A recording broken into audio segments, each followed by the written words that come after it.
पंजाब विधानसभा के special session का आज चौथा व आखिरी दिन है। इसमें सीएम भगवंत मान की ओर से सोमवार को पेश किए गए धार्मिक ग्रंथों की बेअदबी को लेकर बिल पर बहस हुई।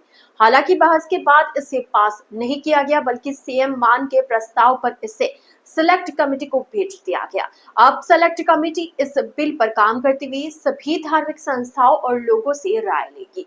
इस बिल को दोबारा विधानसभा में पेश किया जाएगा। इस बिल में चारों धर्मों के ग्रंथों की बेअदबी करने पर 10 साल से लेकर आजीवन कारावास तक की सजा का प्रावधान रखा गया है। वहीं बिल पर सीएम भगवंत मान ने कहा कि इसे नमोशी वाला बिल न कहा जाए।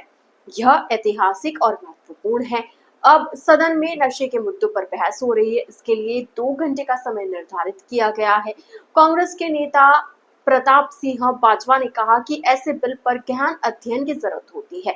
इसमें ग्रंथ चोरी होने का जिक्र नहीं है। इसमें कहा गया है कि मामले की जांच डीएसपी लेवल से नीचे का अधिकारी नहीं करेगा, लेकिन इसके लिए जांच का 30 दिन का फिक्स टाइम होना चाहिए। उन्होंने कहा अगर जांच पूरी नहीं होती है तो 15 दिन का टाइम बढ़ाने का अधिकार एसएसपी के स्तर पर होना चाहिए। इसके बाद जांच बढ़ाने के लिए डीजीपी को परमिशन देने का अधिकार होना चाहिए।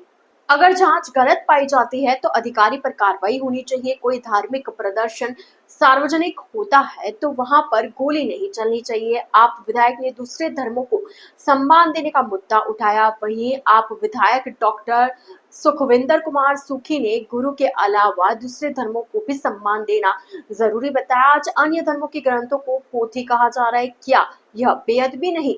शिरोमणि अकाली दल के विधायक मनप्रीत अयाली ने कहा कि श्री गुरु ग्रंथ साहिब के अलावा अन्य धार्मिक ग्रंथ भी है जिनका भी सम्मान और सत्कार किया जाना चाहिए। उनकी बेअदबी नहीं होनी चाहिए। यह कानून हम पास कर भेजेंगे और वह संसद में भी पास होना चाहिए। इसके लिए सारी पार्टियों को एकजुट होना चाहिए और साथ ही कानून पास करवाना चाहिए।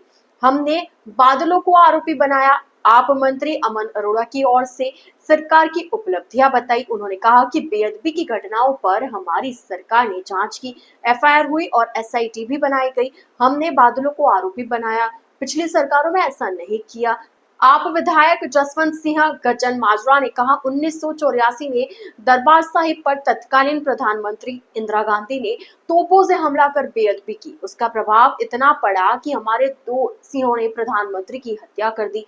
इसके बाद दिल्ली में कत्लेआम हुआ। बेअदबी का प्रभाव देश पर पड़ता है। विधायक जंगीलाल महाजन ने कहा देर आए दुरुस्त आए। हम इस बिल का समर्थन करते हैं। हम सभी धर्मों का आदर करते हैं। सनातन धर्म में मूर्ति पूजा होती है और प्राण प्रतिष्ठा के बाद उसकी पूजा की जाती है और मेरा मानना है कि इसे भी बिल में शामिल किया जाना चाहिए। निर्दलीय विधायक इंद्र प्रताप सिंह ने कहा कि मैं बिल का समर्थन करता हूं, लेकिन इसकी इंटरप्रिटेशन सही करने की जरूरत है। मुझे लगता है कि सुप्रीम कोर्ट के फैसलों का ध्यान नहीं रखा गया है। होली स्क्रिप्चर्स शब्द का गलत उपयोग नहीं होना चाहिए। बहस के लिए 2 घंटे का टाइम रखा गया था। इसमें कांग्रेस को 16 मिनट, आपको 1 घंटा 35 मिनट, अकाली दल के लिए 3 मिनट, बीजेपी को 2, बसपा को 2 मिनट व निर्दलीय के लिए 2 मिनट का टाइम दिया गया। हालांकि 12:30 बजे समय पूरा होने के बाद भी बहस जारी रही।